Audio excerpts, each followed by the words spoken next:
គេតឡើងនៅយើងរៀនតទៅតជាមួយនឹង picture router នៅក្នុង router នៅពេលយើងវាយ command ឧទាហរណ៍យើងចង់មើល history វាយើងប្រើ command អីគេយើងអាចប្រើអានេះបានជំនួយឥឡូវឧទាហរណ៍ខ្ញុំនៅក្នុង lab គេឲ្យយើងចេះប្រើ shortcut ដើម្បីមើល command ហ្នឹងណាឥ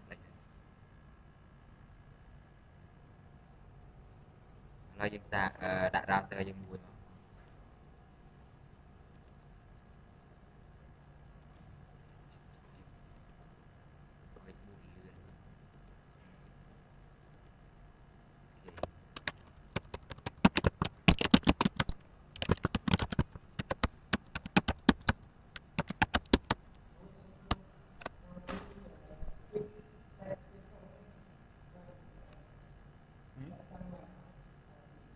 test speed ទេដឹងតែអានេះហ៎អានេះ DU method តែ DU method គឺជាកម្មវិធីមួយប្រើដើម្បី track មើល traffic នៅក្នុងកុំព្យូទ័រយើងណាចេញទៅក្រៅវាចេញបានចេញចូលក្នុងកុំព្យូទ័រយើងមួយ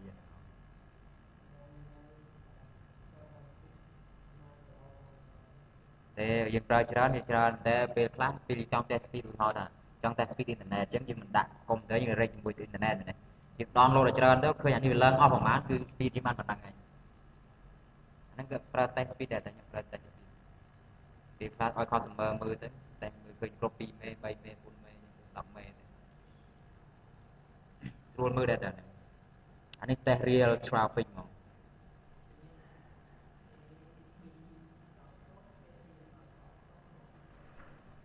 ពី1គីឡូ B បើ B អក្សរធំវាទៅជាបាយហើយអានេះទៅជា bit គីឡូបាយគីឡូ bit ខុសគ្នា8ដងតែអានេះយើងប្រើវាជា bit per second ព្រោះ traffic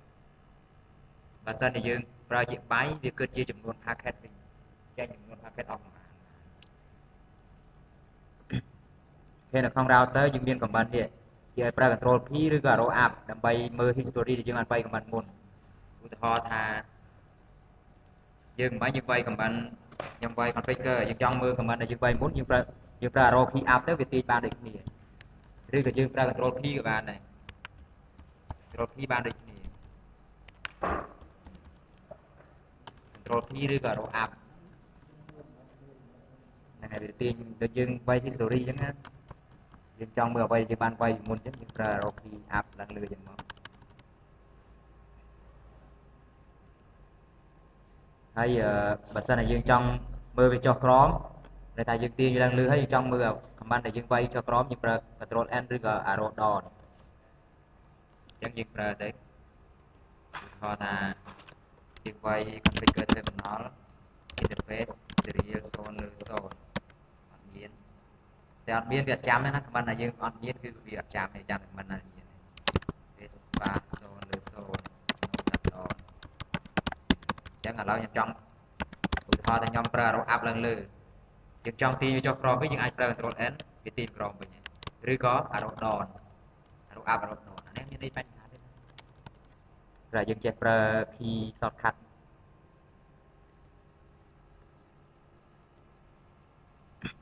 ហើយមួយទៀតបើសិនតែយើង history នេះគឺពេលដែលយើង store history command អ្វីដែលយើងបានវាយមុនគឺវានឹងបង្ហាញយើង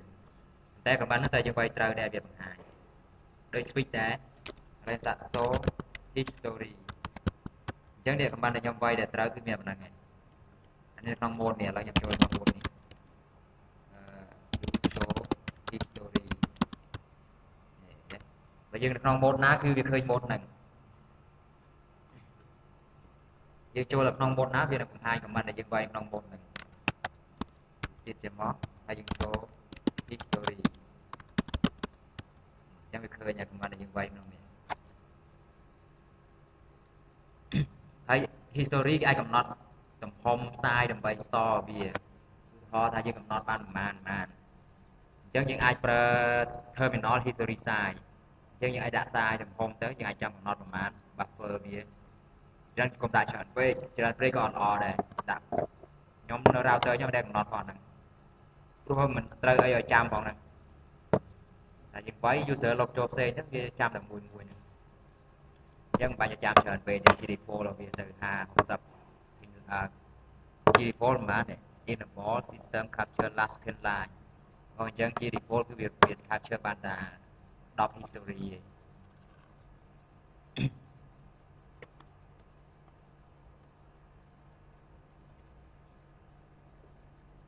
អូខេអានេះតកតងជាមួយនឹងដំណើរការនៅក្នុង router ឧទាហរណ៍ថាពី computer លេខ1ចង់ send data ទៅម៉ាស៊ីនលេខ2អញ្ចឹង router ធ្វើអីគេអញ្ចឹងឧទាហរណ៍ពីម៉ាស៊ីនវា process ពី layer ទីម៉ានទី7រហូតដល់ទី1មែនទេប៉ុន្តែដល់ពេលមកដល់ router ពឹបវាចូលមកចូល layer ទី1ទៅមកទៀតវាបកបញ្ចប់វា encode ទៅជា frame ពេលវា decode ទៅជា frame ហើយវា decapsulation frame ហ្នឹងទៅជា packet ដើម្បីមើល IP ដែល send ដល់ណាដល់ពេលមើលឃើញហើយវាខ្ចប់ឡើងវិញវាខ្ចប់ទៅជា frame វិញខ្ចប់ហើយ encode ទៅជា layer 1វិញវា send ទៅទៀតហើយដល់ពេលទៅដល់គេនោះដូចគ្នាអញ្ចឹងទទួលបាន bit 1 2 3 0 0 1 0 1មក convert អាហ្នឹងទៅជា frame ហើយ check មើល MAC address អញ្ចឹងតែវាអត់សំខាន់ប៉ុន្មានទេ frame សំខាន់គឺចង់មើល IP address អញ្ចឹង IP address វាត្រូវបក frame មកកញ្ចប់ទៀតវាបាន packet អញ្ចឹងវាមើលថាតើ packet ហ្នឹង IP source ណា destination បានវាឃើញហើយវាខ្ចប់ឡើងវិញអញ្ចឹងវាធ្វើការ decode encode ឬក៏encapsulation និង decapsulation រហូតក្នុង router បើសិននៅក្នុង switch គឺមើលត្រឹម layer ទីប៉ុន្មាន switch មើលត្រឹម MAC address គឺមើល layer ទី2មែនទេតែដល់ពេល router យើងគឺមើលរហូតដល់ layer ទី3វាទៅតង IP address អញ្ចឹងយើងត្រូវចាំ layer ទី1គឺ0101ជា bit layer ទី2គឺទៅតងនឹង frame ទៅតងនឹង MAC address layer ទី3ទៅតងនឹង IP address អញ្ចឹងយើងមើល IP address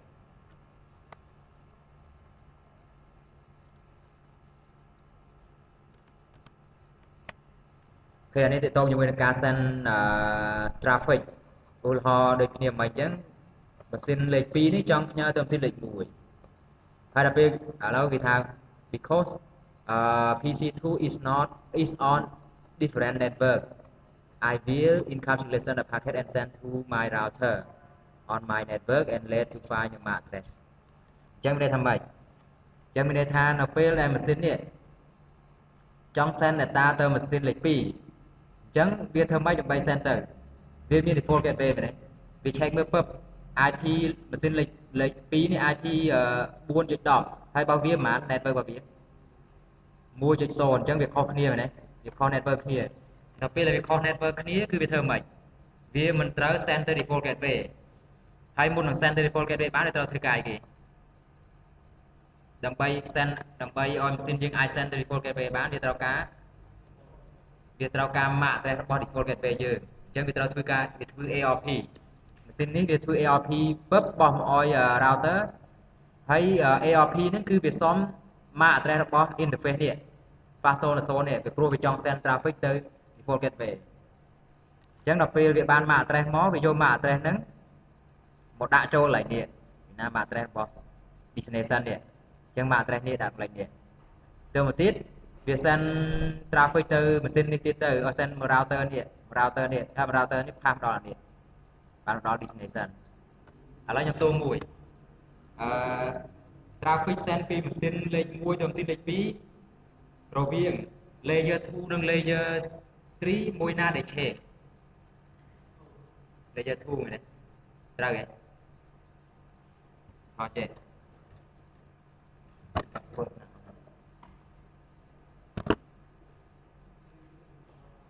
ឡូវយើងមើលនេះនៅក្នុងនេះគឺមានទីពីរដល់ហើយយើងមានទី1ទីនេះអាច192 188 1.1ដល់ហើយបានតែនេះមក0 A ហើយដល់ហើយតែ router យើងមួយ router គឺមាន IP កន្លែងនេះ IP មក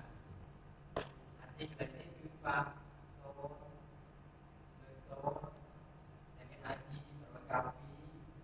168 1.1 ដល់ហើយមានបានតែគឺ0 0 10 0 0 10ហើយនេះស្របគាត់តែពឥឡូវខ្ញុំអត់គួរតាមទេគួរ3គួរទៅ2ចុះដល់ទៅ2គួរអស់ con đi là xa cái lấy cái sự của trong nhập trò như đơn vị thì có việc thì sẽ ra tới thì ra tới thì lấy cái thực tế biết cứ pass số lượng của nên ai chịu những cái lo ai chịu lấy cái đầu tiên mà nó gặp thì nó không phải cái đặc biệt là cái con số số số rồi cà phê rồi không phải cái phí mua sao vậy mà anh lấy cái số số và mà lấy số sang sang số phí sang sang sang số phí sang và được đấy thì mình sẽ thực hiện một cái lấy cái sự kiệnนี่มันจะพอสิพอสิถ้าแบบเป็นโม EC อยู่ที่คือ EC เล็กปี EC เล็กปีเป็นเรียน IT rồi cà phêเป็นrồi rong bởiเป็นmuốnเป็นต่อแต่นี่มาได้คือโซนปีrồi và đặc biệt làนี่มาได้cáiโซน C hay B ini pas so in IT rồi cà phê rồi không phải về mua về mua làm lại những cái sự điều số số số số hay là cái số số số những IT là những cái rồi cà phê rồi không phải về phải về mua lại những cái rồi cà phê rồi không phải về phải về ok ở sini kita bisa lagi dimui saya dimui yang dimui nó beda sin sin ini sin lagi sin dimui ok jangan isi buat di dalamnya dan isi dari lokasi naik ada bila isi buat yang ada jangan dibeli di trong yang mungkin ini berarti ada komisi kum này ini berarti ada komisi kum này ada komisi kum mà rồi kami mau bayar pun kami mau biar kami ada komisi kum rồi kami mau bayar mungkin so bagi sana yang mereka cakap dengan baik cái nó bị mưa bí này ai đi này thì trong nhà đây mà rồi cà phê bên rồi nó phải bên cuốn cho đỏ hay là bên sang bên cuốn thì cả cái qua bên này đi đặt này đi cứ không bao nhiêu này chẳng có cái thao xin lên cuốn nó xin lên bí cứ mình bé đặt nó một con đây mình bị đề chẳng cứ bí rau cam nhà tới cái rau cam nhà tới thì con kẹt về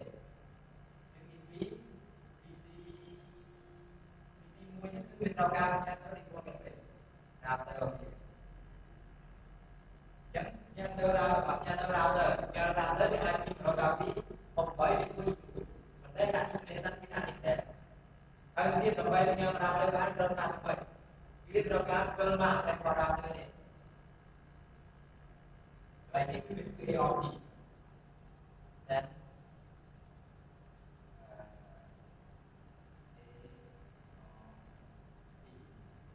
Yang lain itu isi banyak bisa AOP juga router. Router itu nói kita mak dan kopi itu mak dan kopi itu tidak song punya. Karena PC one center PC itu kalau dia traffic akan kita bomb itu. Traffic akan kita bomb. Jadi mak dan song mak dan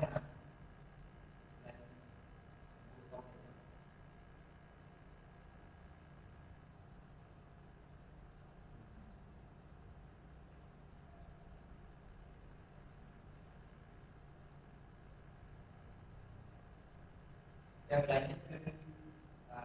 business anak lain itu soma lain itu business anak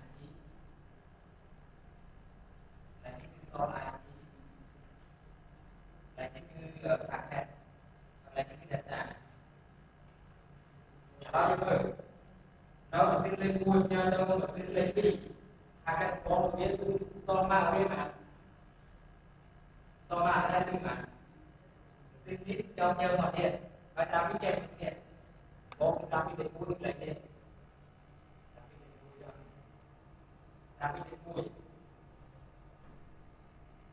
mình cái làm cái vui như như soma đây mà soma đây luôn dia này rồi thế cho đi xem bạn này đi xem bạn đây kia đi xem kia đấy cái gọi đi xem mình nè chẳng việc ai nhờ lo ra đi xem mình đây là hay cái gọi đi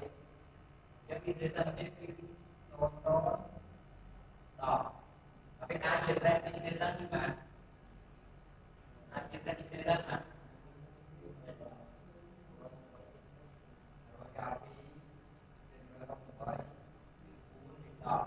Tapi soal hati betul. Tapi mengawali Oke. Chứ kalau yang ramai, kalau di rumah ni,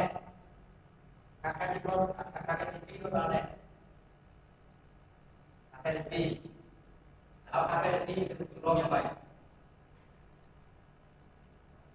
Kalau tidak kakak di rumah yang mungkin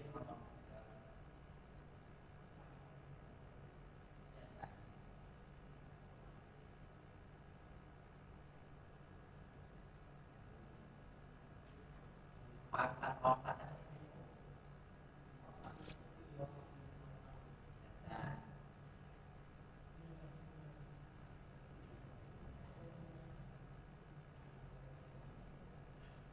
Oke, jangan bisnis anak, soma, bisnis anak ini, soal ini, kalau yang menjual mui, kakek orang tahu dia, kalau bisnis anak ada guna, kalau panggil lagi bisnis anak ada di sol-sol, tahu dia, tapi banyak buah lainnya tak tahu dia kan. Lalu bisnis mak kerja nak.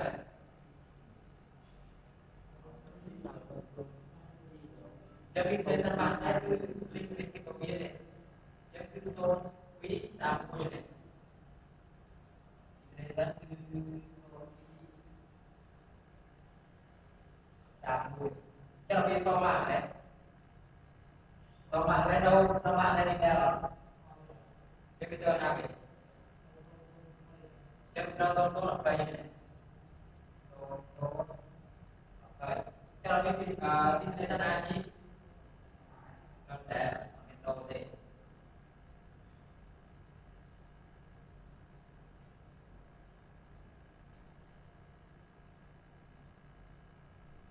Oke, kalau traffic noise down bóc luôn việc phát on này việc quay ta đừng có lên quay như vậy ở như chỗ là việc quay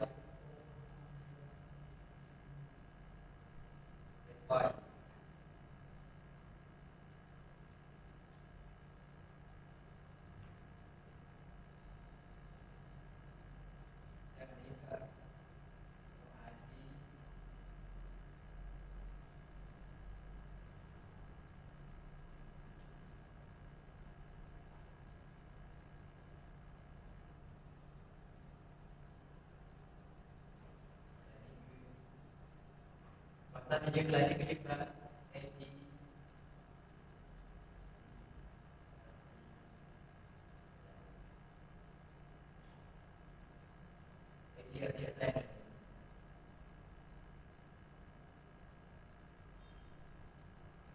Pro dương men price and dia này chẳng phải màយើងlên lạiជា destination សោះបានហើយគឺវាប្រើជា address របស់ ATC ហើយ ATC វា address វាគឺវាស្មុគស្មាញវាមិនបានដែរវាប្រើលេខកូដใหญ่ៗចឹងវា reserve ជា ATC នេះគឺវា handle របស់វាចឹង handle address វាស្គាល់វាវាមានពីរវាហៅ when calculation ហើយដល់វាអាចទៀតតែយើងគឺដល់ដែរ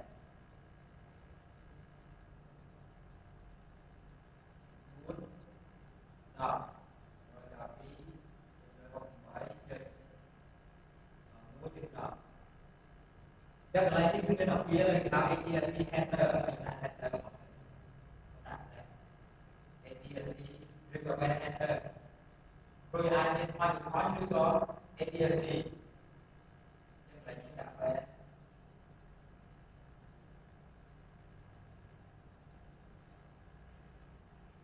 yang handler này là những protocol đấy ai ra gì ai ra gì khoa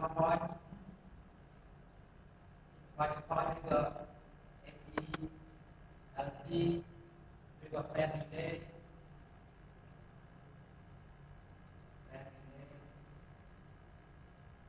juga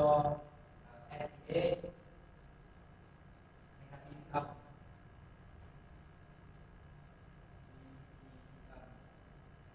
juga cái bên chó nè lấy header lấy đây là cái internet bao nhiêu cái internet biên số bạn đấy sẽ sản phẩm đấy đây là biên số cái header biên mũi tức là biên chỗ nào lấy tiền các cái biên chỗ nào lấy cuốn cái nào lấy cuốn thì đây là bài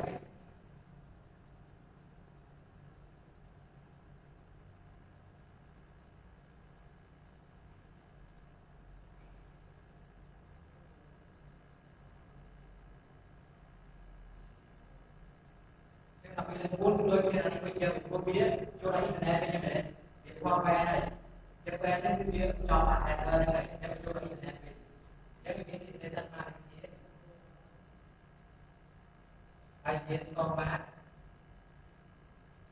hai dia isnet sama IT hai sama IT okey kalau isnet sama saya mana kalau dia pakai kalau dia isnet sama ada yang mana dan isnet ni kalau saya akan mati ni isnet dia dia seperti apa so mà dia tu so si apa ini so si apa ini ada bisnis IT so ITก็เป็นตัวเทคโนโลยีdari fotografi baik itu fotografi baik itu jangan rapi itu hal ini nah jadi nak dia dicoba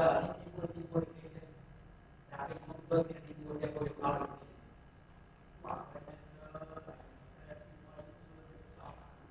nên cái brand dia copy sẽ bao nhiêu chứ là sai đưa ra và protocol quen thì ra qua được nói ADC brand relay thì có đi được cái protocol trên thì là phải calculation cho candle biết trên điện thoại cái log nó cho internet đây này đây này cái rồi quý đây ra với lại điện lấy đi cái gì đấy xe đây cái internet xe đấy có internet đây này trong xe đi anh xử lý được nếu xử lý được ra gì đặc biệt đặc biệt là cái internet này trong internet thì gồm vậy tapi bán cái gồm cái header như thế chứ hay header là sao nhưng mà ta ởច្បាស់luôn là sao vì biến xây kia nhưng aiប្រើជា point nhưng aiប្រើជា ADC nhưng aiប្រើជា friend relay nhưng aiប្រើជា BGM nhưng aiប្រើជា EWDM អញ្ចឹងផ្សេងៗគ្នាអត់ chẳng được có là bay ra như mưa và rau mấy này ta lấy như nó để ra mua gì cứ biết là lấy mua này lấy đi ôi biết lấy đi mà để mà đi lo là không đến cứ lấy mua đi lo đi lấy gì cho nên lấy này chẳng được ra mua cứ biết là lấy mua để ra mua là lấy như sri ra mua là ai đi so mà business bán được để ra mua là mà address rồi còn quen header nàyอันนี้คือชีตำรงในการบอกว่าทราฟิกตำรงจะเป็นสิ่งใดมุ้ยก็ต้องสิ่งใดปีคือเรียนเราชอบการเรียนบอกเธอบอกโมโหแต่เป็นโมวิธีนี้เป็นแซนโมไอเดียได้กับตัวอันนี้สองดิสเนสต์หรอแต่เราเป็นสองมาได้เกิดนี้ดิสเนสต์มาได้ที่เป็นโจมทำอะไรนี่คือตัวอะไรเรื่องอะไรที่แปลแบบก็เป็นอะไรที่ดิสเนสต์เกิดที่แหวนจะเป็นเรื่องการดิสเนสต์จากแหวนถ้าเราเราได้ไปดิสเนสต์เป็นตัวมาในการเรียนรู้เลย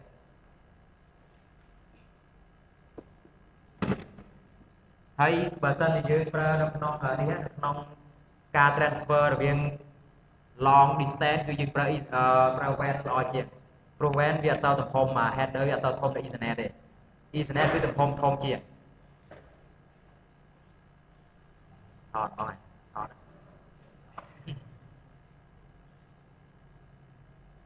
thế là vô nó thì mà phải xem mình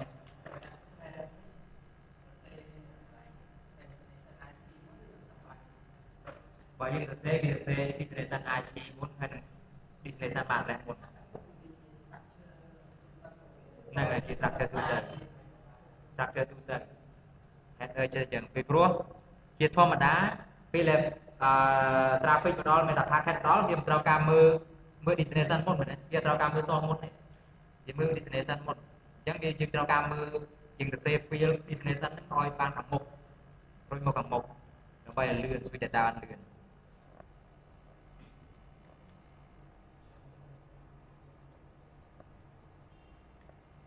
xong bay cái này nè cái này laser series cái dương trao xe anh em một mục này destination mục nàyแต่ក្នុងនេះគេសេខាងក្រោយនេះអត់ដឹងមិនដែរតែតាមធម្មតាដែលយើងលោកអានធ្វើ data ខំមកគេឲ្យសេខាងមុខទៀត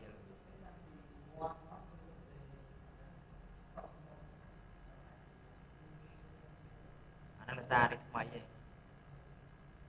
អត់អីទេអានឹងយើងអាណាសេមុខក៏បានតែសំខាន់គឺថាបើគេទៅសេក្នុង programming មកគេសេវានៅមុខដើម្បីវាងាយស្រួល check ពេលចាឥឡូវក្នុងការប្រសេសហ្នឹងអត់អីទេណាបាទ reply ដូចតែគ្នាទេអាណា internet ពីប្រើ internet ទៅ serial ពីប្រើ serial អញ្ចឹងទៅតែគាត់ថា MAC address បើសិនជា internet MAC address ដូររហូតឡងកាត់ router មួយដូររហូត MAC address ប៉ុន្តែ IP អត់ដូរទេបើដូរ IP ចំបាត់ហើយយើងមិនទៅដល់ទីតាំងគឺគេ spoof IP ប្រើ spoofing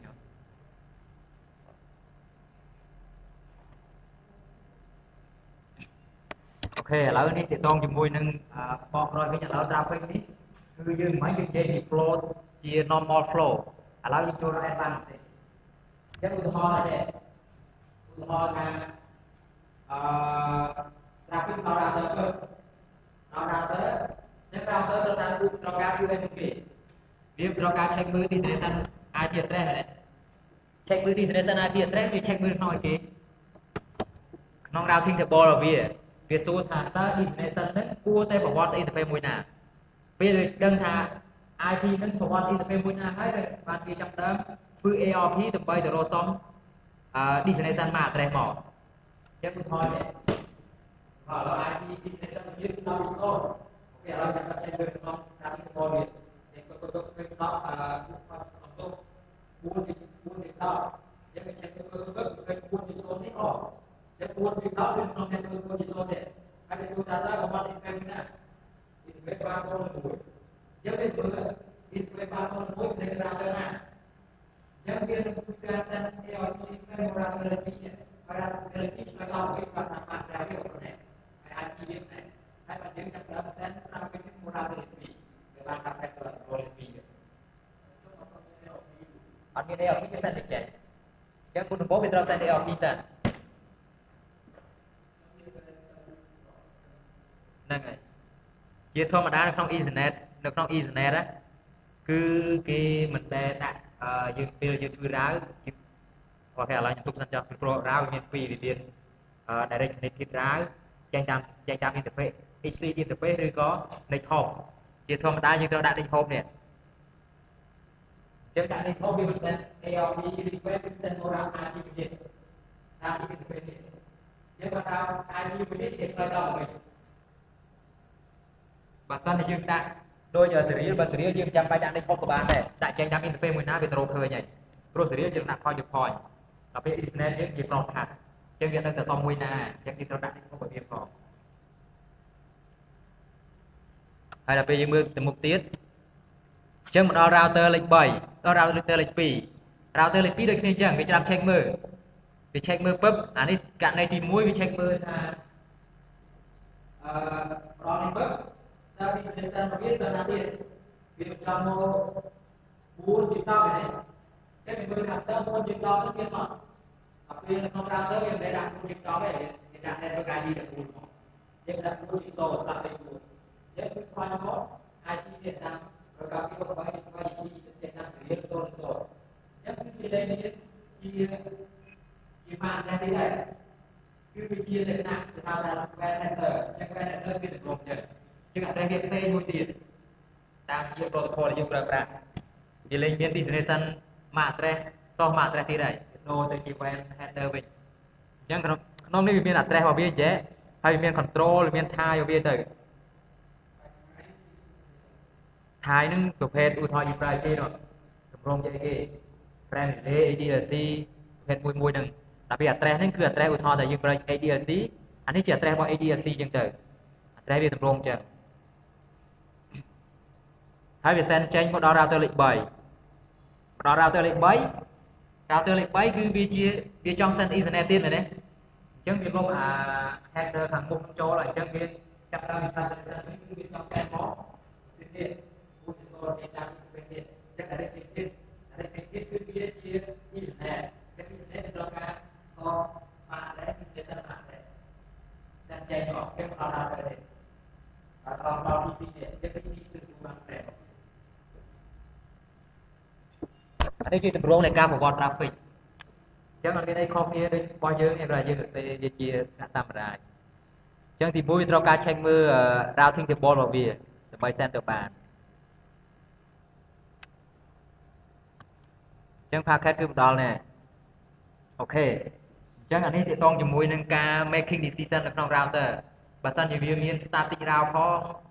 dynamic route ផងមាន direct connected ផងតែវាគួរយក route មួយណាអូខេឥឡូវយើងមើលនេះពេល packet មកដល់ interface ភ្លាម router ចាប់ដើម check មើល routing table check មើល routing table ទៅមកទៀត dash the destination IP address match the subnet អញ្ចឹង subnet ទី1គឺមើលគេ direct connected បើសិនជាវាត្រូវជាមួយនឹង direct connected ឧទាហរណ៍នេះចូលករណីទី1នេះចូលករណីបន្តដល់ទៅ9នេះ check ទៅមើលឃើញថាdestination MAC address នេះ direct connected interface នេះយើងទៅក្នុង routing table មកឃើញលេខ3ដាក់ direct connected ទេវាចង់set ទៅ4ពី0អញ្ចឹងវាដាក់3 direct connected អញ្ចឹង direct connected វាត្រូវការធ្វើគេប្រសេសទៅទៀតធ្វើគេវាថាគឺយើងចាប់ដើម check មើល ARP ហើយគេថាពីមុនទៅបាន ARP ទៅបើសិនជាបាន check បើសិនជាត្រូវស្គាល់ហើយវាស្គាល់ business MAC address ហ្នឹងគេ set ទៅតែម្ដងតែដល់អត់ទៅធ្វើគឺវាចាប់ដើមធ្វើ ARP មួយសិនដើម្បីបាន business MAC address មកអូខេចុះបើករណី route នឹងមិនមែនជា connected route ឧទាហរណ៍ជា remote network អញ្ចឹង remote network ធ្វើម៉េចបើសិនជាករណី remote network គឺវាចាប់ដើម send packet ទៅលេខ6 interface មួយទៀតម្ដងគឺវា send ទៅ interface លេខ6ឧទាហរណ៍ថាកន្លែងនេះ router លេខ1 network 4ជា0នេះគឺអត់មាន interface ទេវាថាចេញតាមinterface password មួយតែលេខ6របស់វាគឺ2ជា1គឺវា send IP មក2ជា1នេះម្ដងហើយបើសិនជាករណីវាអត់មានត្រូវរាវមួយណាទាំងអស់នៅក្នុង router គឺ check មើល network ឧទាហរណ៍ថាក្នុងករណីនេះចុះវាអត់មានអីទេអត់ទេអត់មានអីទេអញ្ចឹងធ្វើម៉េច cho viên cái đấy biết ở viên cái remote network chơi chơi vậy được nó router còn default cái này theo default ra được default ra ấy chứ bà sân chỉ on viên remote network thì mới thả tới router mà chơi default ra không mà tham biến cứ việc set tam default ra mà theo tham biến đấy đọc cho các cái ICMP reply từ so nó về thang destination unreachableឬក៏ network unreachable ចឹងទៅហើយត្រាប់ packet គឺ drop ចោលក្នុង router យើងហ្នឹងគេឥឡូវមើលមកនេះមក diagram នេះយល់ទេវាអត់យល់ឥឡូវតារាជួយយល់អានេះមួយនេះកន្លែងត្រឹម directive ណានិយាយទាំងបាច់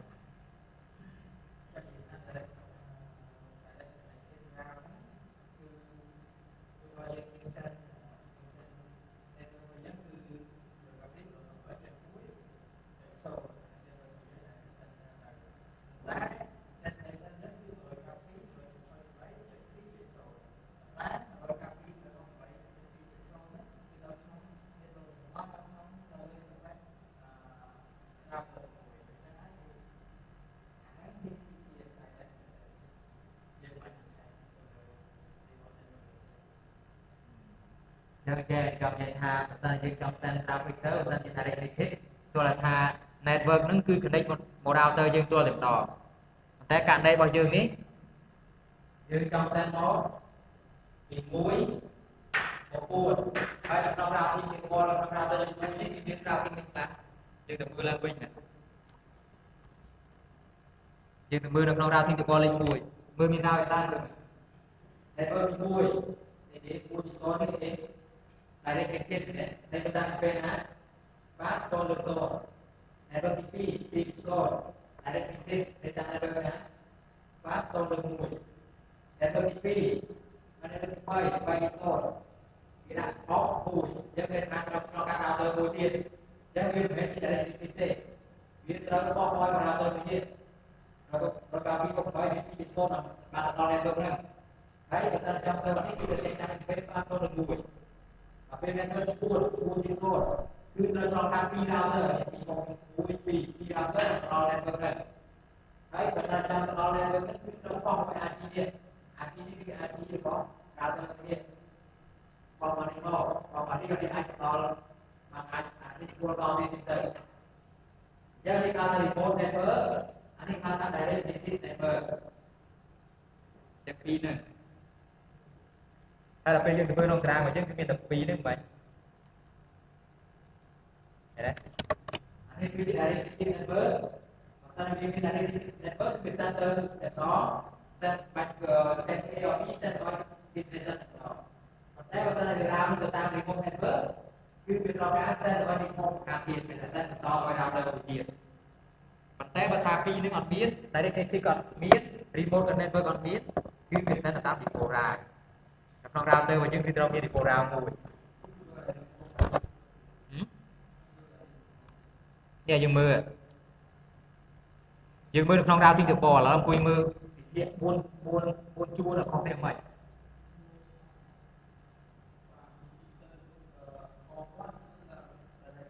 ឡូវបាច់មើល PC អស់មកតែមើលនៅក្នុង table នេះមើលក្នុង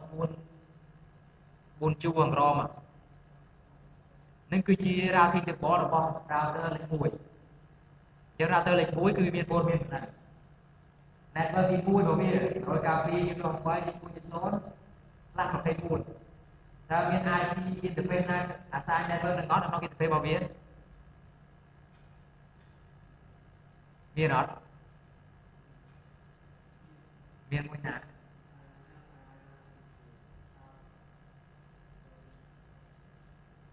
មើលមកឡងនៅក្នុង router លេខ1មាន IP ណាដែលនៅក្នុង network ដោយការពី128 1.0អាសាយយក interface router លេខ1នឹងអត់មាន IP 00គឺដោយការពី128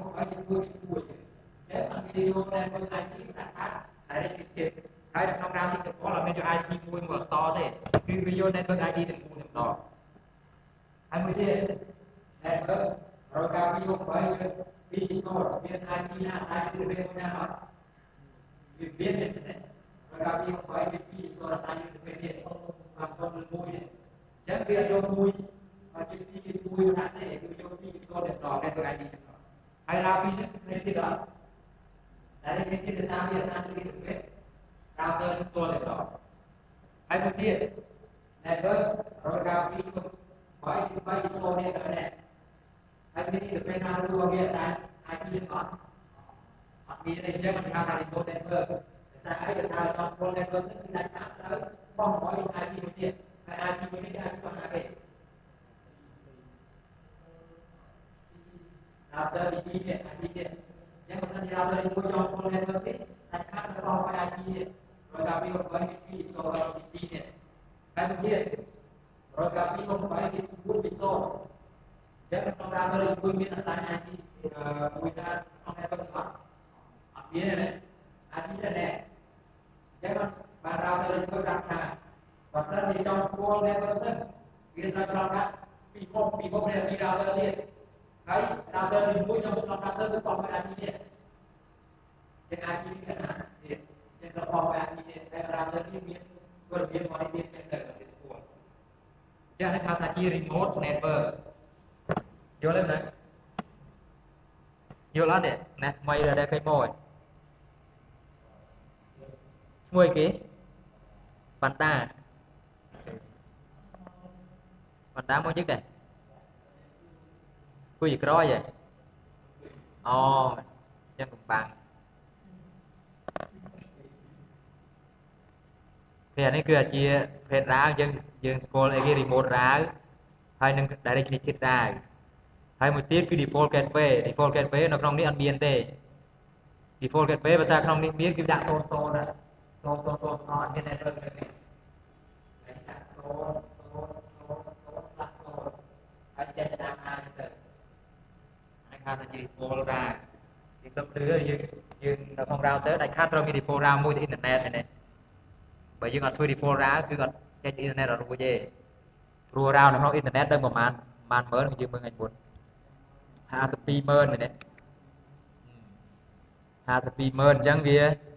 ត្រូវមាន default router ព្រោះ router យើងជាធម្មតា router តូចវាមិនអាច store route បានទាំងអស់ទេគឺ router ក្នុង ISP វា store route បានទាំងអស់សូម្បីតែក្នុង ISP ក៏ត្រូវមាន default route ចែងទៅតាមផ្លូវមួយណាដែរ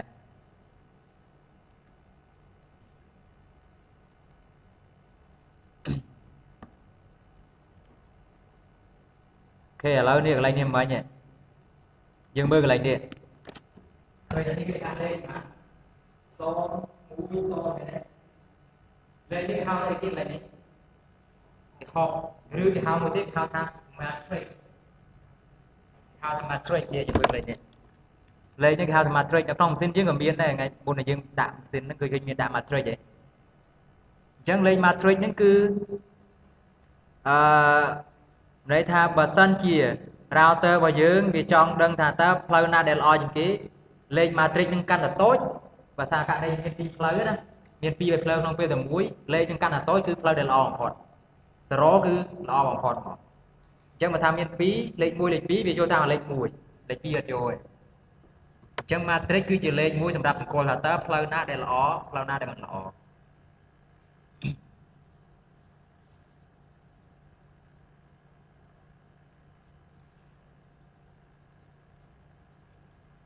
ហើយមួយទៀតគឺថានៅក្នុង Dynamic Routing Protocol ការគណនា matrix របស់វាខុសគ្នាឥឡូវក្នុងនេះមិញយើងប្រើអីគេក្នុងនេះមិញគេដាក់អីគេ hop មែនទេ hop នេះបើសិនជាយើងគិតទៅប្រើ protocol អីគេឥឡូវយើងមើលក្នុងនេះ protocol ណាដែលប្រើ hop matrix ជា hop protocol ណាដែលប្រើ matrix ជា hop RIP មែនទេអញ្ចឹង protocol RIP នេះគឺប្រើ matrix ជា hop អូខេចុះដល់ពេល protocol OSS មកប្រើ matrix អីគេ OSPF ប្រើ matrix គឺជាលក្ខណៈcost តម្លៃវាជា cost ហើយដល់ពេលមួយទៀត EIGRP ប្រើ matrix របស់វាជាលក្ខណៈ bandwidth បូកជាមួយ delay បូកជាមួយនឹង loss បូកជាមួយនឹង reliability អញ្ចឹងមានរូបមន្តគណនារបស់វាមួយអញ្ចឹងកន្លែងនេះគឺនិយាយទាក់ទងជាមួយនឹងមានថាការជ្រើសរើសផ្លូវដើម្បីជ្រើសរើសផ្លូវល្អឬមិនល្អគឺយើងមើលលើតម្លៃ matrix ហើយតម្លៃ matrix នេះគឺប្រភេទ routing protocol មួយឲ្យតម្លៃផ្សេងៗគ្នា matrix កាន់តែតូចផ្លូវនឹងកាន់តែល្អហើយមានផ្លូវ2មួយទៀតដែរអាមួយ matrix 10អាមួយ matrix 5អញ្ចឹងវាទៅតាម5ហើយហើយបើតាមមួយទៀត matrix 0គឺវាទៅតាម0ហ្នឹងទៅអាពីរនេះបាត់ចូលជាងទៅហើយបើករណី matrix ស្មើគ្នាគឺវា load balance matrix 5ស្មើគ្នាគឺវា packet 5ទៅណា packet 5ទៅណា packet 1ទៅណា packet 1ទៅណាហ្នឹងហើយ load balance គឺយើងដាក់រាវយើងឲ្យ matrix ដូចគ្នាទៅវា load balance ហើយយើងកើតរាវ2ដែលមាន band traffic ដូចគ្នាយើងវា load balance តែ load balance អត់ឲ្យពោះ void ណា void video គឺមើលអត់កើតទេតែបើថាដូច web ដូចអីអត់មានបញ្ហាទេព្រោះ void video វាត្រូវការ streaming បើសិនជាយើងខុសគ្នាគឺវា packet វា in order អញ្ចឹងវាពិបាកមើលទៅដាច់អូខេឥឡូវទាក់ទងនឹង matrix យល់ពាក្យ matrix នៅហ្នឹងហើយ matrix គឺជាតម្លៃមួយសម្រាប់កំណត់ថាផ្លូវណាដែលល្អឬមិនល្អហ្នឹងហើយហើយ matrix ហ្នឹងគឺមានកំណត់ផ្សេងៗគ្នាឧទាហរណ៍ដូចក្នុងតារាងរបស់យើងមិញហ្នឹងគឺ matrix របស់វាជាហបដែរពី1 0ហ្នឹងគឺជា matrix ហើយតើ routing protocol ណាដែលប្រើជាហបចឹងខ្ញុំនិយាយមិញហ្នឹងគឺ RIP នេះ RIP វាប្រើជាហបហបខនមានតែចំនួន router ឆ្លងកាត់ប្រមាណ router RIP ឆ្លងកាត់ router កាន់តែច្រើនគឺផ្លូវកាន់តែអត់ល្អប៉ុន្តែ OS អត់ស្គាល់ទេឆ្លងកាត់ router 10បណ្ដោយ bandwidth វា1 G អានេះតាម100 មេវាទៅតាម1 G ហីដើម្បីឆ្លងកាត់ router ច្រើនបណ្ដោយព្រោះគឺតម្លៃ cost នេះគឺតម្លៃទំហំទាក់ទងជាមួយនឹង bandwidth ហើយដល់ពេល EIGRP គឺវាប្រើប្រាស់ច្រើនជាង OSPF ទៀត EIGRP ប្រើ bandwidth ផងវាបូកជាមួយ delay ផងបូកជាមួយ load ផង reliability ផងឥឡូវយើងចង់ដឹងតម្លៃនេះនៅក្នុងកន្លែងណាយើងសាកចូលមកក្នុង interface router មួយយើងឃើញហើយ so interface fast zone លើ zone យើងឃើញមានតម្លៃហ្នឹងនេះមាន bandwidth delay ហើយមានload អត់ហ្នឹង reliability នេះមែនទេហើយមាន load នេះ load របស់វាឃើញទេអញ្ចឹងតម្លៃនេះគឺជាតម្លៃដែលត្រូវបាន EIGRP យកប្រើប្រាស់ដើម្បីទាក់ទាញ matrix ដល់ពេល RIP អត់ទេ RIP ឆ្លងកាត់ប្រមាណ router ហុកខនមួយជាហុកខនហើយមួយ router មួយហុកខនមួយ router មួយហុកខនហើយដល់ពេល OSN យកតម្លៃនេះមកប្រើទេនេះតម្លៃ bandwidth នេះវាយកតម្លៃ bandwidth នេះមកប្រើទេយកតែមួយ OSN តែ EIGRP យកច្រើនចាំយើងរៀនដល់ហ្នឹងយើងមានរូបមន្តមួយដើម្បីទាក់ទាញ matrix របស់វា load ទាក់ទងជាមួយនឹង interface load អាហ្នឹងគឺជា algorithm មួយនៅក្នុង interface router ដើម្បីថា traffic របស់យើង load បានប្រមាណភាគរយអញ្ចឹងណាអញ្ចឹងវាប្រមាណអានេះវាអត់ធំគឺ255អញ្ចឹងវា load បាន255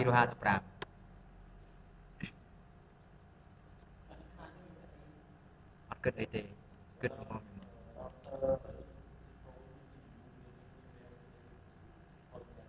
មានដូចគ្នាដែរ CPU អីមានដូចគ្នា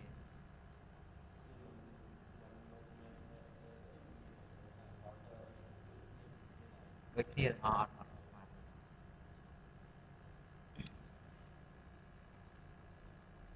អូខេអានេះតើតើពី load balance ខ្ញុំនិយាយមិនអញ្ចឹង load balance មានន័យថាម៉េចមានន័យថាផ្លូវពីរហ្នឹងគឺមានតម្លៃ bandwidth ដូច matrix ដូចគ្នាមែនទេប៉ុន្តែមិនមែនថា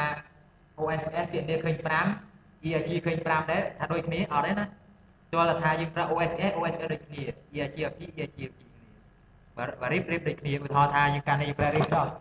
RIP វាមានខាងនេះគឺ60ខនេះ5ខាងនេះក៏5ដែរអញ្ចឹងត្រូវពីយើងធ្វើម៉េចបោះទៅនេះពាក្យកណ្ដាលបោះទៅពាក្យកណ្ដាលយើងបញ្ចែកគ្នាទៅនេះពាក្យកណ្ដាលទៅពាក្យកណ្ដាលអាហ្នឹងគឺទាក់ទងជាមួយនឹង load balance យើងធ្វើម៉េចឲ្យតែផ្លូវនឹងគឺទៅស្មើគ្នាទៅគឺវាជា load balance ហ្នឹង load balance មានន័យថាទៅនេះពាក្យកណ្ដាលនេះពាក្យកណ្ដាលនេះពាក្យកណ្ដាលនេះពាក្យកណ្ដាលបញ្ចែកគ្នាអត់ fault bandwidth ទេសំខាន់គឺឲ្យតែ matrix ដូចគ្នាគឺវា load balance ហ្នឹង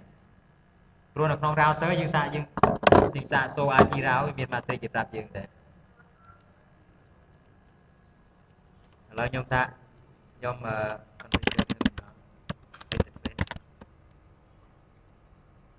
ក្នុងនោះអត់មាន ឥឡូវចង់មើលឃើញខ្ញុំបើកនៅក្នុង lab ទៅគេធ្វើយើងស្រាច់មកខ្ញុំប្រើចង់មើលថាតើ matrix យើងប្រមាណ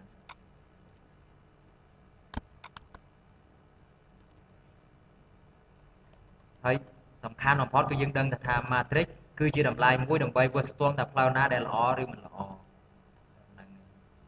ហើយបើ matrix ដូចគ្នាគឺ matrix ដូចគ្នាគឺផ្លូវហ្នឹងគឺ load balance ហើយផ្លូវ2ក្នុងនេះនឹងមានអត់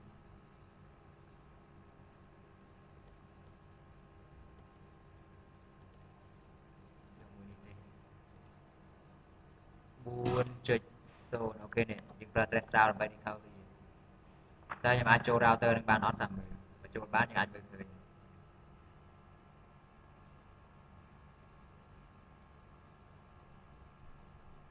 ក្នុង lab នេះគឺវាមាន router ច្រើនឆ្លងកាត់ផ្លូវច្រើន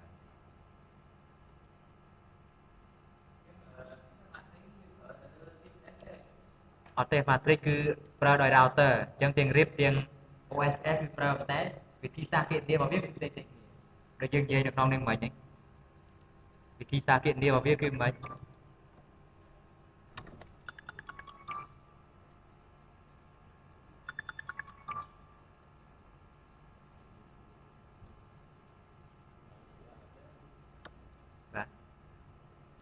អូខេនេះវិធីសាស្ត្រនេះគេទេ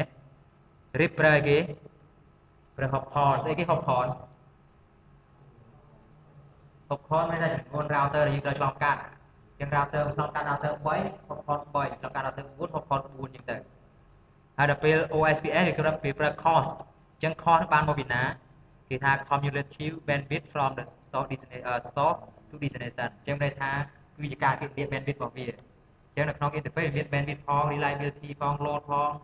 ហើយវាស្អីគេទៀត LTU ឯទៀតទៅ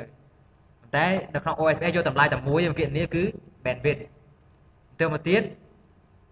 EIGRP EIGRP ប្រើអីយកស្អីគណនាខ្លះ bandwidth delay load ហើយនឹង reliability និយាយយកតម្លៃនឹងមកគណនាទៅបានខ្លាចបាន raw matrix ឃើញ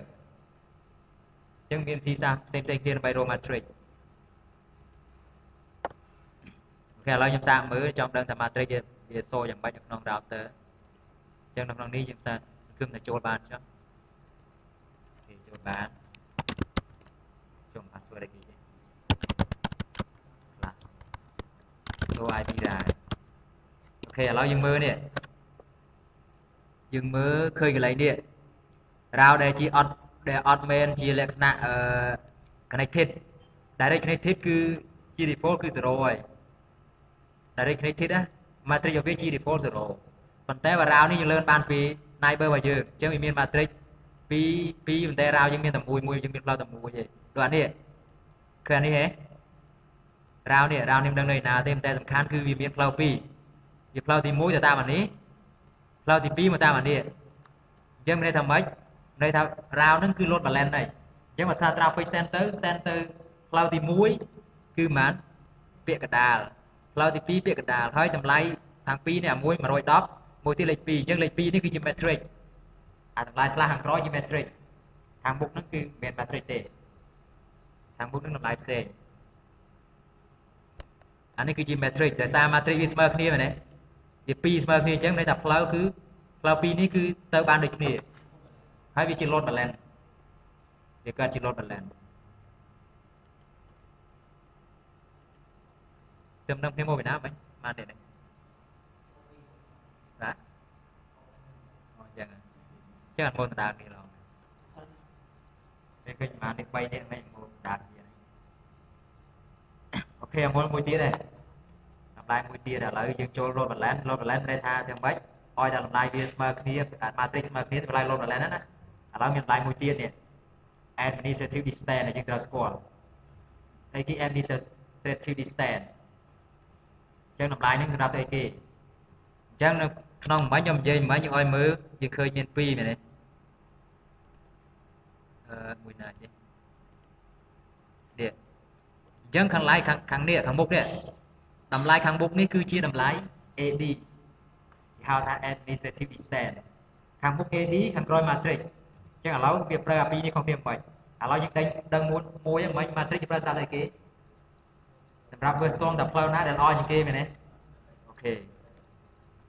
ហើយវាចុះវាប្រើ AD នៅសម្រាប់អីគេមួយទៀតឥឡូវសាក់ចម្ងល់ហើយហ្នឹងយើងយកទៅមើលសិនតើ AD នឹងប្រើទៅអីគេអញ្ចឹង AD គេថា is the multiple path to destination are configured on the router the router is installed one in the routing table it is the one with the lowest administrative distance អញ្ចឹងមានន័យថាបើសិនជាយើងយើងមានក្នុង router មួយយើងធ្វើ OSPF ផងយើងធ្វើ EIGRP ផងយើងធ្វើ RIP ផងហើយយើងធ្វើ static ផងអញ្ចឹងហើយ route មួយយើងហ្នឹងឧទាហរណ៍ថា route លេខ4ហ្នឹងគឺវាលើបានឧទាហរណ៍ជាចំដល់ក្នុង router លេខ1នេះអស់តែ1នេះ1 2 3នេះយើងធ្វើ RIP ផង OSPF ផងហើយ EIGRP ផងហើយរ៉ាវទាំងអស់ហ្នឹង destination នេះ4ដល់នេះគឺលើបានពីរ៉ាវទីប្រូតូកូល3យើងទៀតក៏ប៉ុន្តែគេអត់យកទៅ install ក្នុងរ៉ាវទីប្រូតូកូលទាំងអស់ទេវាត្រូវយកតែមួយទេឥឡូវវាគួរតែយកពី RIP វាគួរតែយកពី OSPF ឬក៏គួរតែយកពី EIGRP បើសិនជាវាលើបាន3គ្នាចឹងអញ្ចឹងយើងត្រូវមានតម្លៃកំភាមួយទៀតថាតើរ៉ាវដែលលើបានពីរ៉ាវទីប្រូតូកូលមួយណាដែលវាល្អដើម្បីកំភានឹងបានគឺគេបង្កើត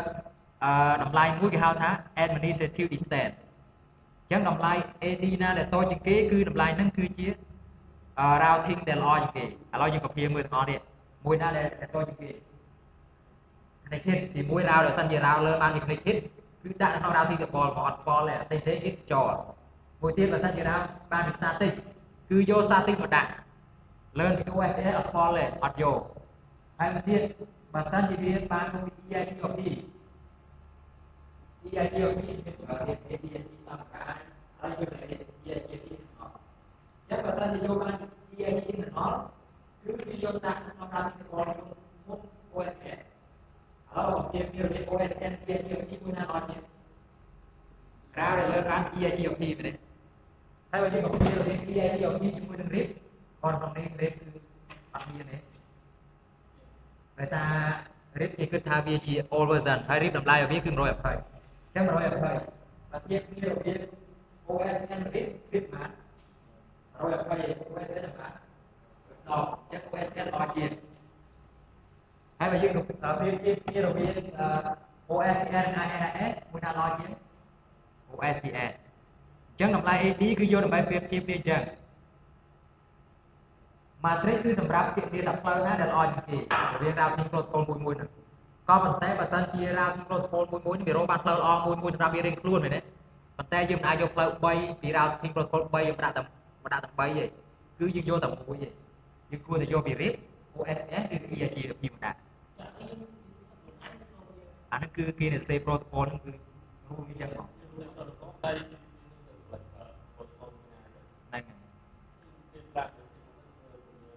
connected គឺបានអាស្រ័យ IP នឹងអត់មាន protocol គេទៀត connected មានថាចំទៅ IP មួយទៀតគឺអាស្រ័យនឹង interface ទៀតពេលអាស្រ័យ interface នេះក្នុង routing table វាស្គាល់ថា connected ក៏ប៉ុន្តែបើសិនឥឡូវយើងបានផ្សាយវាមាន network ពី2វាមាន connected ហើយមាន remote network អញ្ចឹង connected គឺជា IP ដែលយើងអាស្រ័យលើ interface router ក៏ប៉ុន្តែ remote network គឺជា network ដែលឆ្លងកាត់ router ផ្សេងទៀតអញ្ចឹងដាច់ខាតវាត្រូវការប្រើប្រាស់ routing protocol ចាំនេះចឹងអាចប្រើសាស្ត្របាន EIGRP បាន BGP បានអានេះ IGRP នេះគឺជា protocol ដែលគេរកដូចមុន EIGRP ទៅមកទៀតបាន enhance ទៅ EIGRP បានជាទូទៅបាន OSS ហើយមួយ BGP រូបធម្មតាគឺថាconnected ព្រោះថា IP នេះគឺអាស្រ័យ interface ទៅវាខ្លាយជា connected ហើយហ្នឹង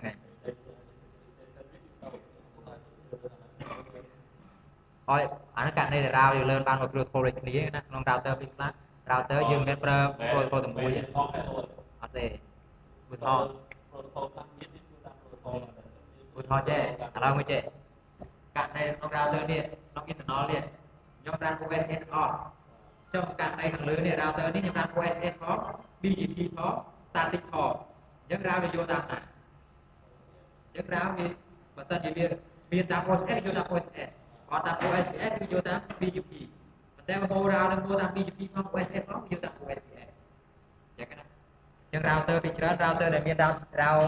routing protocol ច្រើនគឺ router gateway ដែលនៅជាប់ទៅក្រុមហ៊ុនផ្សេងទៀត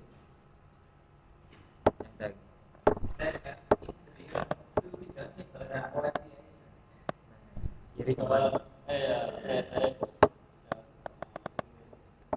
OSS ទៅ support ASA និយាយទៅ device ឲ្យតែ layer 3 support OS ទាំងអស់ device អីក៏ support ដែរឲ្យតែ layer 3ក៏ប៉ុន្តែ EIGRP អត់ទេណា EIGRP បាន Cisco ទេនេះ Cisco ទេដល់ទី IGRP ខ្ញុំក៏ install មើលអត់មាន EIGRP គាត់ឲ្យតែវាជា router support ចាំហ្នឹងវា support ហើយតែទៅវាជាបាទនេះណាគេហៅ speed ហ្នឹងវាហៅពីច្រើនគឺ ISR integrated speed router កាត់ពីផងជា CICP ផង OSPI ផងវាយកមួយណាដែលយើងនឹងជ្រើសរើសគឺ router នេះជ្រើសរើសខ្លួនឯងឧទាហរណ៍តា route ហ្នឹងតែយើងដាក់ធ្វើទៅយើងនេះធ្វើទៅយើងត្រូវជ្រើស protocol មួយដើម្បីអត់ទេយើងមានករណីពិសេសចឹងខ្ញុំនិយាយប្រាប់បែបចឹងពិសេសវាច្រើនគឺ border router ឧទាហរណ៍ថាយើងប្រើជួនកាលយើងប្រើstatic ជាធម្មតាគឺវាមួយចឹងតែយើងអាច change វាបានយើងអាច change វាទៅ100 200ចឹងទៅចឹងដល់ពេលយើងធ្វើ routing protocol របស់យើងជា primary ចឹងទៅបើសិនជា routing protocol យើងដាច់ឲ្យវាតាម static ចឹង static វាជាលក្ខណៈ secondary វិញហ្នឹងគឺវាជាrouter បានច្រើនអាដែលប្រើ router មានសមត្ថភាពតប router ច្រើនទីគឺ BGP អាច hold router បានច្រើនបើពួក OSS អីគឺអត់អាចទៅដល់ internet router បានអាចគ្រប់គ្រង router internet 520000នឹងបានគឺ slow ពេញនឹងឡើយដាក់ router យើងដនគ្រាំងឡើយ router យើងធម្មតាទៅដាក់របៀង2 router 520000 route ជាលក្ខណៈ OSS router នឹងតែមួយនាទីដនហើយដនមានថ្ងៃងឿនមកបាទ static វាមានលក្ខណៈថាយើងវាយទៅ static យើងកើតខ្លួនឯង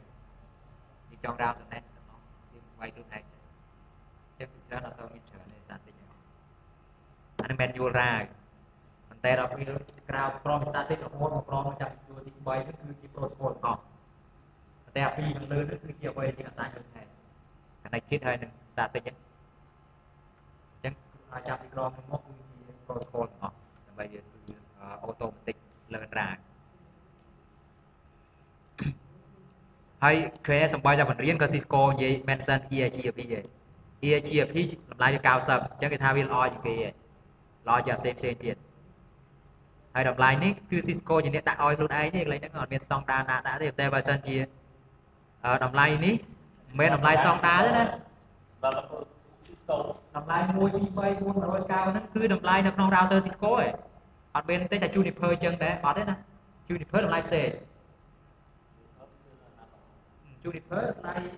OSS នេះជា100គាត់អត់100ដងនេះ100ដងនេះដូច100 OSS 100អញ្ចឹងគឺផ្សេងគ្នាចាឥឡូវខ្ញុំឲ្យយកតែពីរ matrix AD ខុសគ្នាមិនឥឡូវបើសិនជាយើងនិយាយ matrix AD ខុសគ្នាមិនឥឡូវ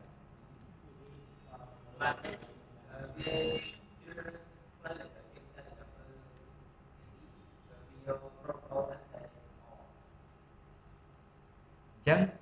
matrix មានន័យថា matrix គឺ protocol មួយនេះគឺវាមានវិធីសាស្ត្រផ្សេងៗគ្នាដើម្បីគណនា matrix របស់វាមែនទេមិនថាផ្លូវណាដែលល្អសម្រាប់វារៀងខ្លួនក៏ប៉ុន្តែក្នុង router បើសិនជាយើងមានសមាជិក3នាក់ឧទាហរណ៍ថាមាន3នាក់ចោះគេស្គាល់ផ្លូវគេស្គាល់ថាផ្លូវនេះលឿនដល់នេះលឿនអញ្ចឹងយើងជា router យើងគួរតែទៅយើងគួរត្រាស់ម្នាក់ណាជាងគេអញ្ចឹងបើត្រាស់ខាងនេះគឺយើងទៅតាមគាត់អញ្ចឹងតែអញ្ចឹងពីអ្នកទៀតគឺសម្រាប់ back up បើថាទៅតាមគាត់អត់ដល់មកតាមផ្លូវនេះវិញ ចឹងគឺចឹងចឹង matrix គឺជាវិធីសាស្ត្រមួយដែលមនុស្ស3នាក់ហ្នឹងគឺវិធីសាស្ត្រគេដើម្បីរកផ្លូវទៅដល់ destination ថាផ្លូវណាដែលជាជាងគេអូនិយាយតមកថា Thailand ម៉ែ Thailand វៀតណាមហ្នឹងហើយអាហ្នឹងគឺទាក់ទងនឹង matrix គឺយើងប្រើប្រាស់ matrix ហ្នឹងហើយដល់ពេលនៅក្នុង router ឧទាហរណ៍មាន routing protocol ច្រើនវាត្រូវការជ្រើសរើស routing protocol មួយណាដែលល្អជាងគេអញ្ចឹងដល់ពេលថា protocol នោះអាចបបផ្សេងៗអាចប្រាប់ protocol ផ្សេងអត់ទេទោះlàថាប្រើដូចគ្នា3ដូចគ្នាអាហ្នឹងក៏ប្រើ OSPF ផង EIGRP ផងអាហ្នឹងគឺករណីអញ្ចឹងបើថាករណីអញ្ចឹងណាអត់ទេពេលខ្លះយើងត្រូវការធ្វើច្រើន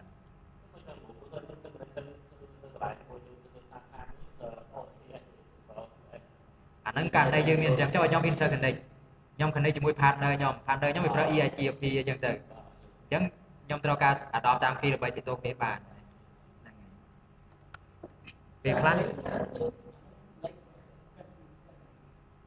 លេខនេះតម្លៃដើម្បីធៀបគ្នាតម្លៃដែលតូចបំផុតគឺល្អជាងគេអញ្ចឹងតម្លៃមាន2មិនខ្ញុំនិយាយប្រាប់មិនដើម្បីឥឡូវជាយើងតាមទៅទៀតថារវាង matrix និង AD ខុសគ្នាមិនអានេះហៅ AD administrative distance អានកាត់ថា AD រវាង AD និង matrix គឺខុសគ្នាត្រង់ថានៅក្នុង router មួយបើប្រៀបធៀប matrix គឺដូចជាមានមនុស្ស3នាក់អញ្ចឹងគឺថាមានតារាមានហាងហើយជាមួយនឹងសាលាគាត់មានវិធីសាស្ត្រដើម្បីគណនារកផ្លូវដែលចិត្តជាគេអញ្ចឹងគាត់ស្គាល់គាត់មាន matrix មួយផ្សេងគ្នាអញ្ចឹងគាត់មាន3នេះគឺផ្សេងគ្នាហើយទៅមកទៀត router វាគួរថាតើគួរជ្រើសរើសផ្លូវតាមណាគេតាមសាលាតាមហាងឬក៏តាមតារាអញ្ចឹងដែល router គឺថាគួរជ្រើសរើសតាមណាគេហ្នឹងគឺជាតម្លៃ AD ដើម្បីធៀបរវាងមនុស្ស3នាក់ហ្នឹងតាមមនុស្សណាដែលយើង reliable ជាងអានេះគឺខុសគ្នាហ្នឹង matrix តូចអានេះសំខាន់លើកនេះ3នាក់ហ្នឹងគេមានវិធីសាស្ត្រគេផ្សេងគ្នាទេអានេះមនុស្ស3នាក់ហ្នឹងគេមានវិធីសាស្ត្រគេដូចថាចេះរៀបគេប្រើគេឥឡូវកុំបង្កើតឡើងហ្នឹងរៀបគេប្រើគេរៀបគេប្រើ hopcorn មែនទេឧទាហរណ៍ថាតារាគាត់ប្រើរៀបអញ្ចឹងគាត់ប្រើតាម hopcorn វាតែឆ្លងកាត់ពី router មួយទៅ router មួយដល់ពេលហាងគេប្រើតាមbandwidth អញ្ចឹងតែផ្លូវណាដែលលឿនជាងគេហាងគឺថាផ្លូវនោះល្អហើយមានផ្លូវ3 4យកផ្លូវលឿនប៉ុន្តែដល់ពេលសិលាគាត់ប្រើតាម bandwidth ផង load ផង reliability ផងអញ្ចឹងគឺមានវិធីសាស្ត្រល្អជាងគេទៀតអញ្ចឹងយើងគួរតែត្រាស់តាមគាត់អញ្ចឹងគឺលើទាំងអស់គ្នាហ្នឹងគឺ3នាក់ហ្នឹងគឺមានផ្លូវមួយល្អរៀបខ្លួនក៏ប៉ុន្តែយើងយកផ្លូវល្អគឺតាមសិលាដោយសារសិលាតម្លៃ AD របស់គាត់គឺទាបជាងគេមែនទេតម្លៃ AD EIGRP ប៉ុន្មាន90 RIP គឺ120 OSS គឺ110អញ្ចឹងគឺលើហ្នឹងហើយអាហ្នឹងករណីយើងមាន routing protocol ច្រើននៅក្នុង router តែមួយក៏ប៉ុន្តែធម្មតាយើងមិនដែលស្ទើរធ្វើអញ្ចឹងទេទោះថា router នោះជាលក្ខណៈ interconnect ទៅ partner យើងឬទៅ data center ផ្សេងទៀត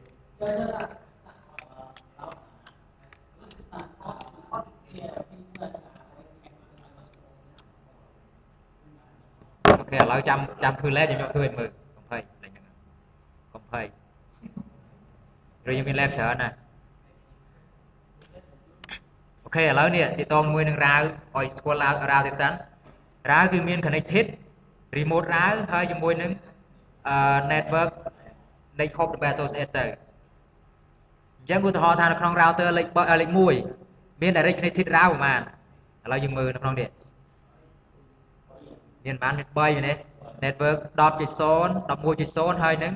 200.224ហើយមាន remote រាវប្រហែល remote រាវគឺនេះខាងនេះអញ្ចឹងគឺមាន1.0ហើយនឹង2.0មាន remote រាវ2អានេះគឺ connected រាវវាមិន remote ទេហើយដល់ពេល router លេខ2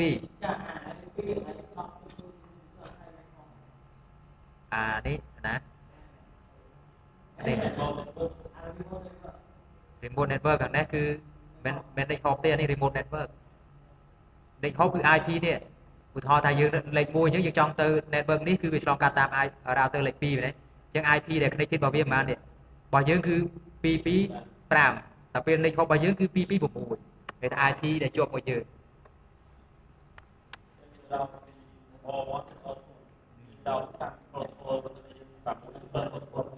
này ngày dương prơ tam OSS các bạn RIP các bạn EIGRP các bạn rồi có static các bạn này đây nhưng cho nó thì tôi sẽ ta phải gì đó này ngày ra để ta anh đang router này chưa rư thế bên dương này chưa rư thế mà tầm mũi ấy và dương chưa và dương prơ bay protocol bay ấy cụ thọ là dương prơ thà này RIP phong OSS phong anh ấy EIG phong EIGRP phong RIP phong OSS phong dương bay protocol này mà này cụ thọ thà lấy dương configure này bay protocol này configure tầm mũi chẳng cứ miền protocol tầm mũi vậy đó chứng cho tầm mũi là cụ thọ thà cái lấy đi configure RIP OSPF EIGRP là vì router này configure tầm RIP để lấy số thà router mũi này vì vô protocol tam mũi nè vô RIP rồi thà RIP miền port miền áp dụng chặt miền port miền này người ta tầm bay giờ vi chậm đó rồi lại AD rồi mà thiệp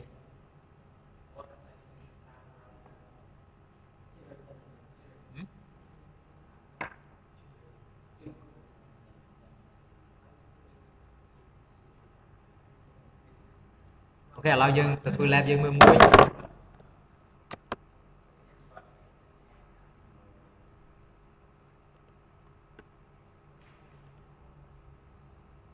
nơi non ní cứ dương tiêu tôm cái phải cái IP rồi phải cái IP dẫn mà lab thì muối thì pi nó ngànhนี้គឺយើងប្រើដើម្បីត្រេះស្រាវទេហើយ document អត់អីទេប្រថាត្រេះស្រាវដើម្បីដឹងតាមផាតណាក្លឹបប្រើមិនត្រេះស្រាវទេ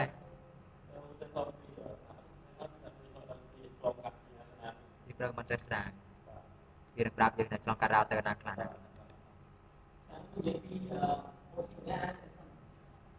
network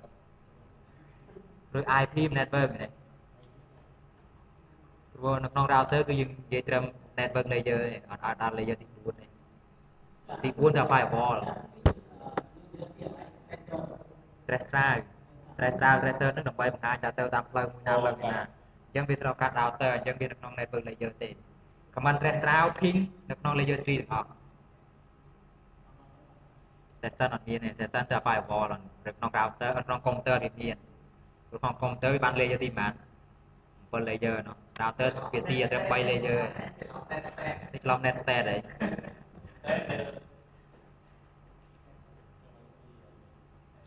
អត់មួយណាបាត់ហើយបាត់អស់សិន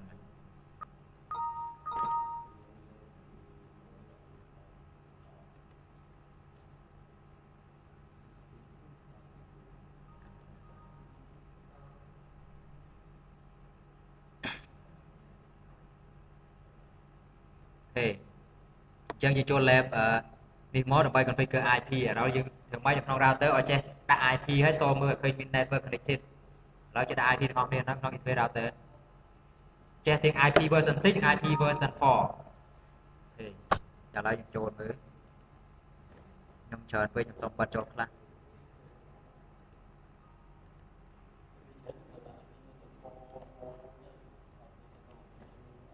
version 6ឥឡូវគេប្រើប្រាស់ដែរតែហ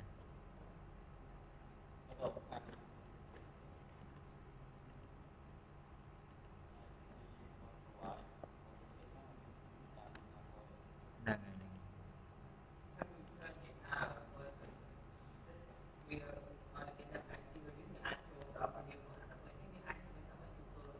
ើយfirewall យើងតែកុំព្យូទ័រយើង IP version 6គឺលេខមាន NAT លេខមានអីហើយគឺ end to end ហ្មងអត់មាន NAT ទេគឺម៉ាស៊ីនយើងគឺ public អត់ហ្នឹងក្នុងកាត់ router មានទូទី router ធម្មតាបើយើងអត់ចេះប្រើ firewall គេ report ចូលតែយើងបិទ firewall បិទអីក្នុងរបស់យើងបាទតែបានដូចគ្នាទាំងអស់ដូចគ្នាមក dedicate IP version 4ទៅបាន version 6ទៅបានដូចគ្នាអូខេឥឡូវតោះយើងរៀនដាក់ IP លើ interface router អញ្ចឹងនៅក្នុង router គេឲ្យធ្វើខ្លះក្នុងនេះនៅក្នុង lab ឲ្យចេះ configure ឲ្យចេះ assign IP version 4 IP version 6អញ្ចឹងនៅក្នុង router លេខ1លេខ2មាន2 LAN អញ្ចឹងយើងត្រូវ configure វាយ៉ាងម៉េចហើយទៅមួយទៀត configure address assignment and verify connectivity អញ្ចឹងតែប៉ុណ្្នឹងឯង assign IP address ឲ្យត្រូវមកគឺបានហើយឥឡូវចេះដាក់ IP អញ្ចឹងខ្ញុំសាកដាក់មើលមួយនៅក្នុង router លេខ1 lệchមួយគឺយើងកន្លែងនេះ interface យើងអាចបើយើងអត់ដឹងយើងអាចសូមើលក៏បានឥឡូវខ្ញុំសូទៅដើម្បីឲ្យវាឃើញ interface ណាអូខេអញ្ចឹងខ្ញុំសូអានេះ interface G 0 លើ0នេះ0លើ1អានេះ serial 0លើ0អូខេអញ្ចឹងយើងចូលដាក់មកអញ្ចឹងចូលក្នុង router នេះមួយ router លេខ1នេះដោយសារ screen ខ្ញុំវាតូចពេកពិបាកមើលអញ្ចឹងខ្ញុំដាក់ key បន្តិចទៅយ៉ាប់កាន់តែធំទៅ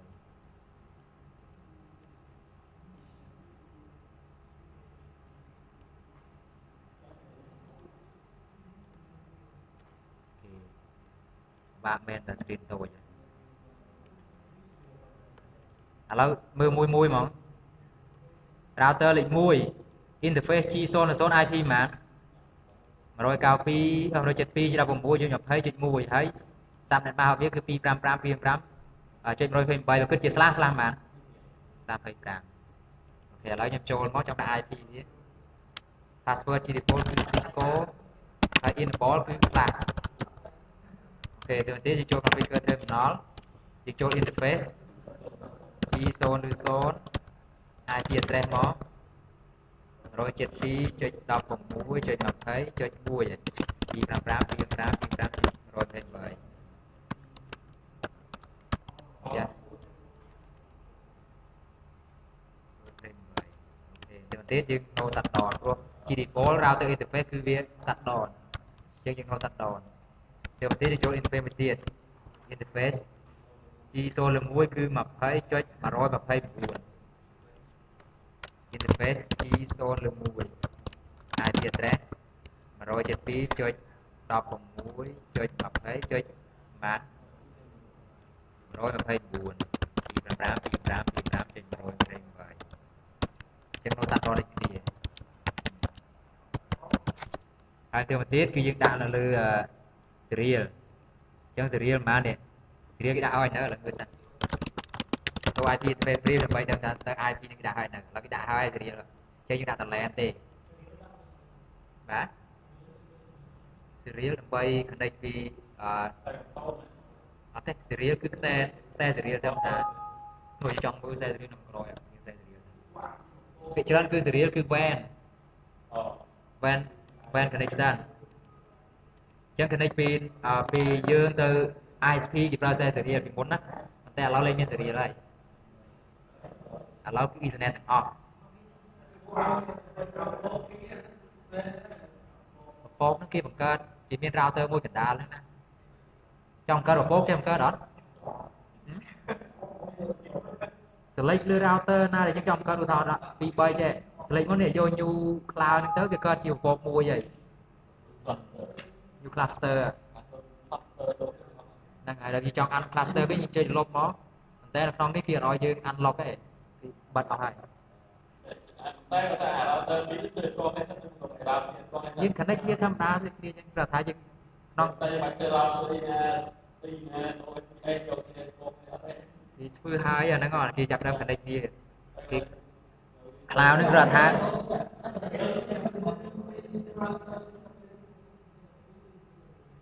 គិតទៅខាងនេះផងនិយាយទៅ serial គឺអត់ជាខ្សែទេកុំខ្វល់ដូចខ្សែ Ethernet យើងធម្មតាអញ្ចឹងគឺថាជា physical connection ទេគឺថាជាខ្សែយើងទៅមើលខាងក្រោយឃើញមាន serial អញ្ចឹងទៅ router អូខេឥឡូវខ្ញុំដាក់ IP លើ interface នេះមួយទៀតនៅក្នុង router លេខ2អញ្ចឹងមាន interface 2ដែរមែនទេ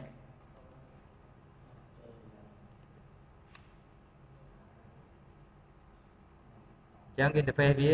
ណាចូលអត់មានទេណា router លេខ2 router លេខ2ឲ្យយើងដាក់ IP version 6អញ្ចឹង IP version 6គឺយើងមើល interface G0 លើ0 IP ប៉ុន្មាននេះ2000 2001ហើយខ្ញុំ2មកអូខេឥឡូវជួយតាមគ្នាយើង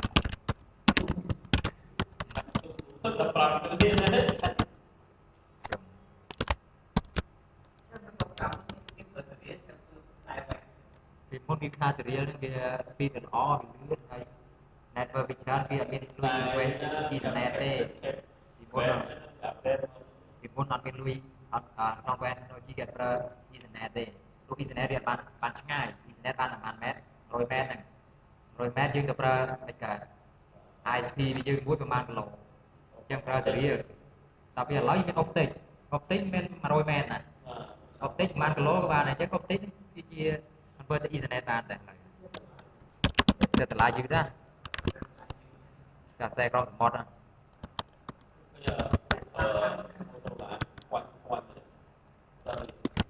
គឺតែណាគេខុសហើយ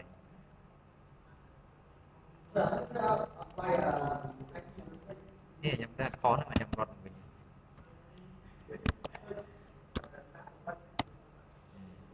ចឹងរត់សាត់ដនទៅកុំព្យូទ័របាទគេអត់ឲ្យដាក់ណា link local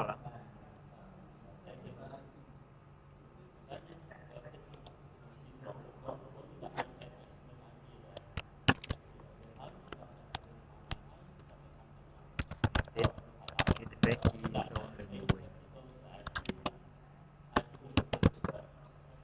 Track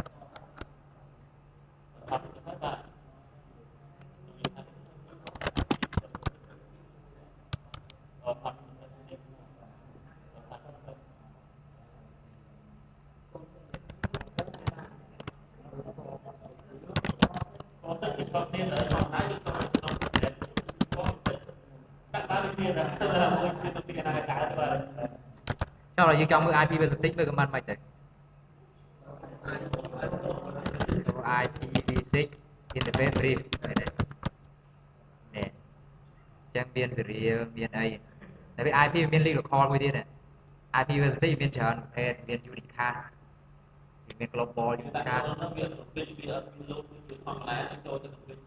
តាមធម្មតាទៅដល់នេះអាចមានការបាត់ជាប់បាត់មិនដល់ IPv6 យ៉ាងអត់ស្លាយធម្មតាវាអត់គ្រប់រយៈទេអាហ្នឹង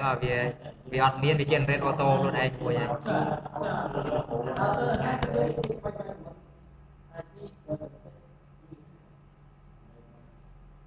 IPv6 unicast routing ហ្នឹងអាហ្នឹងដើម្បីវា support routing protocol ជា default វាអត់ support ទេតែយើង enable វាអាហ្នឹងយើងអាច configure OSS បាន configure EIGRP បានអូខេអញ្ចឹងយើងនៅ configure ទៅតាម PC មួយទៀតអញ្ចឹងឧទាហរណ៍ថា PC លេខណានេះ PC លេខ3អញ្ចឹង IP វាប៉ុណ្ណេះអញ្ចឹងយើងចូល PC លេខ3មក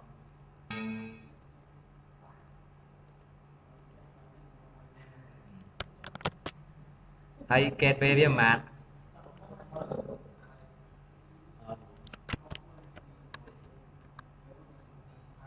ជាងដាក់64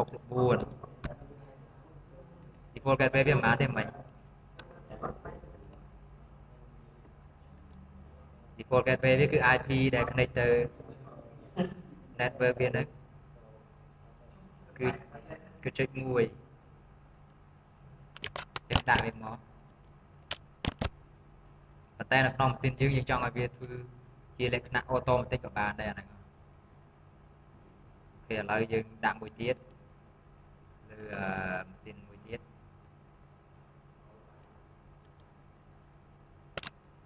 នៅខាងនេះទៅដាក់ IP ផងហ្នឹងមិនបាន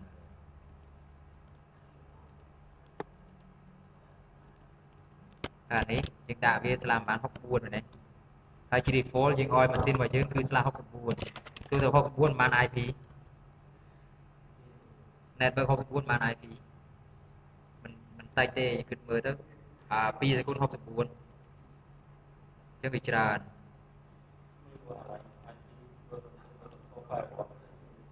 បាទក្នុងណានេះអានេះឲ្យយើងនៅក្នុងម៉ាស៊ីនរបស់យើងហ្នឹងកុំព្យូទ័រ client របស់យើងតាអូខេឥឡូវខ្ញុំដាក់ IP លើនេះមួយទៀតអញ្ចឹងយើងមើលលើម៉ាស៊ីនលេខ1 IP បាន IP លេខ1គឺ 20.10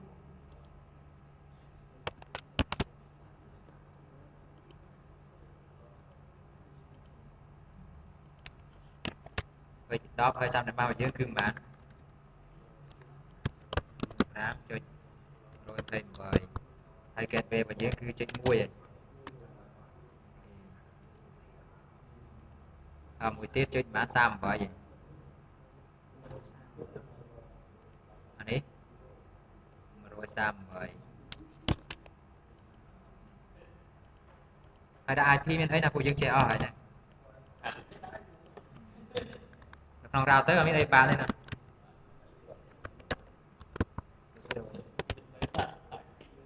rồi má đi cây búa này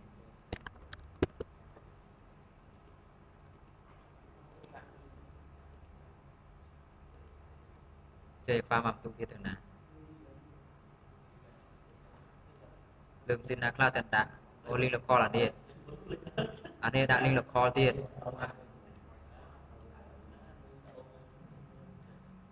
วิดโอเค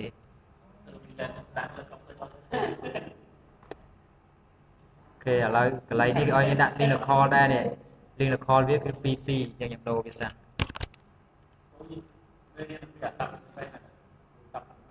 ซ้ำที่เธอได้ตันฟื้นนะอย่างกันโอเคอย่างปีอันนี้ก็ปีแต่จากนี้ไม่ได้บ้านลิงละครหรือปลาตุรับแต่กันได้นักน้องแนทเวิร์กจมูกเดียเต้จงฟ้าที่หลังเบอร์สันฟ้าที่ก็มาอยู่อันมีในโปรแกรมไป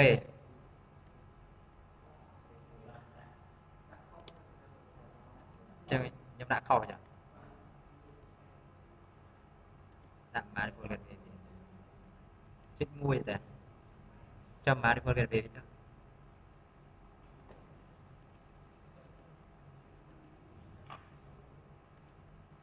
anh ấy tập pi chết mùi đấy ta vừa non tà ra chứ mà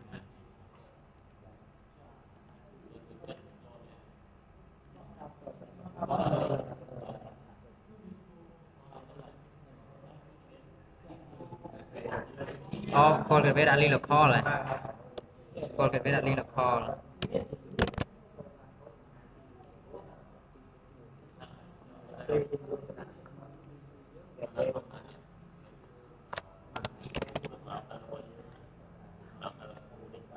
trong bị trời đã thì phơi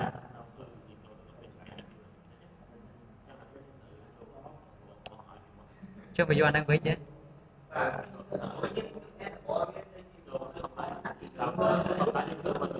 liên lạc call IPนี่หนึ่งไม่ IP โดยเคลียร์ได้นะrouter kia configure ให้ liên lạc call นะเนี่ย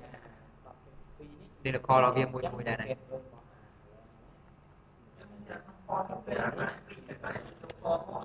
นั่นไงchia thâm đá liên lạc call bây giờ đây là xa nhỉ cứ như chiên mấy con tôm tinh trong kia cho bà xa nhỉ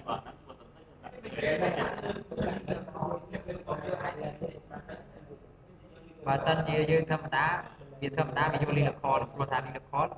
việc này để tới ana để rồi cái tiếp school tới tới cao thì là school bot đào ra tới school là cao thì đấy năng school school này thìนี่ถ้าถนนลิงนาทีทีประธานของพรรคเกษตรยศพรตีถ้าเกี่ยมันได้คือออยปีนี้สกูลนี้เลย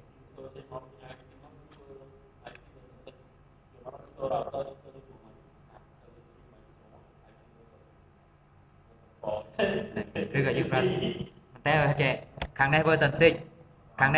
กันตาเวอร์ชันฟอปีนี้สกูลนี้บ้างยึดเราถนนลิงลองกันอันนั้นก็นึกพบปีเด็กๆเราเบียอัดทอกในบ้านเนี่ยแต่ว่าท่านอะไรสปอร์ตเนี่ยเต้กระซ้ายก็ยึดแก่ซ้ายเต้อัดสปอร์ตเนี่ยเต้แคนนอนยูสเต็กเป็นในท้าเราเตอร์ยื้อđặt IP version ติดพอ version 4ของน้องมิ้นไปถึงจังอันน่าจะติดตัว4ตัว4เลยติดตัว6ตัว6เลยเจอเราไงคุยจัง វិធីសាស្ត្រដើម្បី transition ពី version 4 ទៅ version 6 មានច្រើនទីមាន tunnel ផងមាន RPT ផងមានមួយគឺ your stack អញ្ចឹង everything everyone គឺ move ទៅ your stack ពេលថា network គឺប្រើពីរ version 6 ក៏ប្រើ 4 ក៏ប្រើទាំងពីរអត់អាចអត់មួយបានព្រោះ server វាច្រើនឥឡូវមើល Google បើ network Google Facebook គឺ version 6 គឺ ready ហើយប៉ុន្តែបើនៅក្នុង network របស់ខ្ញុំឈួនវ័យខ្ញុំចង់ចេញទៅក្រៅទៅ Google Facebook គឺខ្ញុំអត់ប្រើ version 4ទេខ្ញុំប្រើ version 6ចេញទៅក៏ប៉ុន្តែបើសិនជានៅ customer ដោយសារ customer គាត់អត់ refresh ប្រើបានតែណាចង់ដឹងសាកប្រើមើលទៅបាន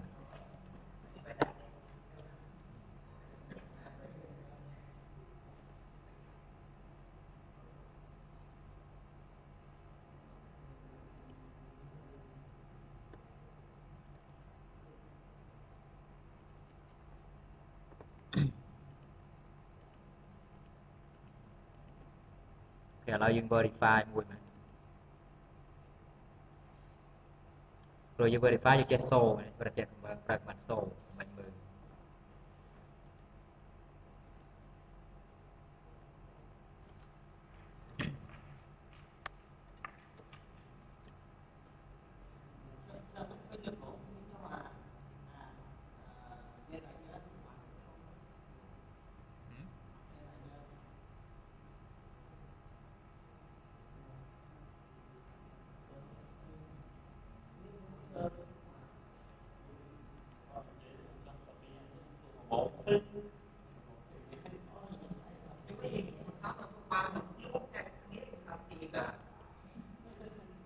យើងចង់ប្រឡងចឹងបានតែមិនអី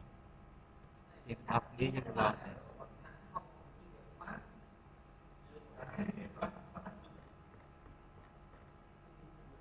នៅក្នុងនេះគឺឲ្យយើង configure IP ហើយយើង verify វាឥឡូវយើងមើលក្នុងនេះគេ configure នៅ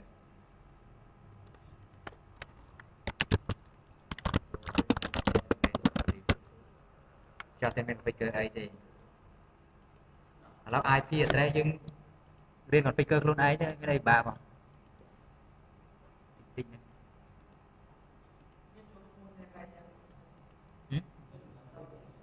អត់ទាន់បាន key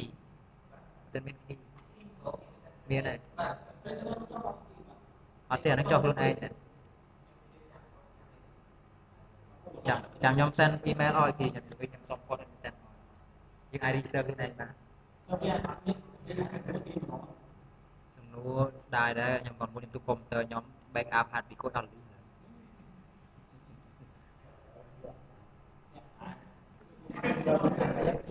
បាទខ្ញុំក៏មុនគាត់សិស្សប្រឡងខ្ញុំអាចមើលបានតែពេលប្រឡងពេលយើងប្រឡងខ្ញុំអាចចូលមើលបានព្រោះថាខ្ញុំមិនដឹងចម្លើយវាតាខ្ញុំពេលប្រឡងហើយយើងមកអង្គុយមើលថាមួយណាត្រូវណាមានទេហើយសំណួរ update រហូតឆ្នាំទៅឆ្នាំគេមានក្រុមគេនេះ update គួយ update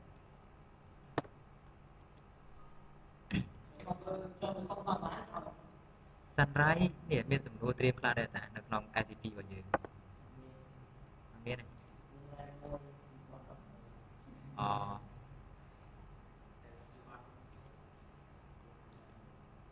មានខ្ញុំមានមុនខ្ញុំមានតែ one for one two អត់មាន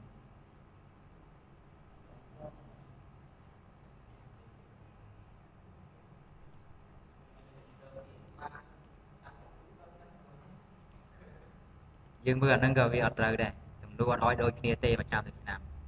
គេកែរហូត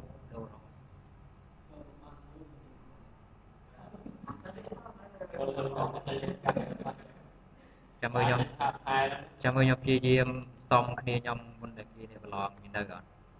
ព្រោះកាលមុនកុំអីក៏អត់ទាន់បានដោយសារខ្ញុំដូរម៉ាកឲ្យខ្ញុំកាលមុននៅក្នុងម៉ាកឲ្យខ្ញុំប្រឡងតាំងពី2008មកមានអត់ពីវាខ្ញុំ3ឆ្នាំពីវាពេលឥឡូវខ្ញុំដូរម៉ាកខ្ញុំឈូសចូលអស់គាត់ចូលអត់ហើយ backup ដាក់ក្នុងស៊ីនមួយទៀតហាត់ឌីខូចទៀតបានកោតទៀត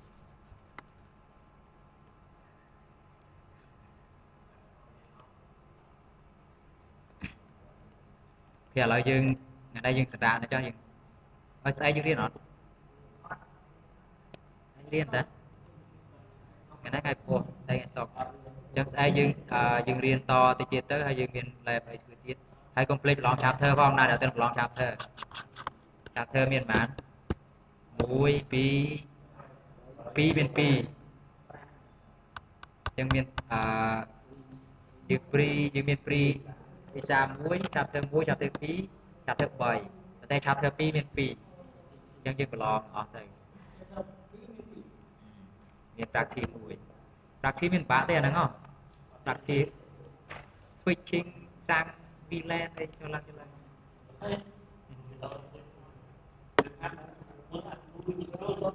ង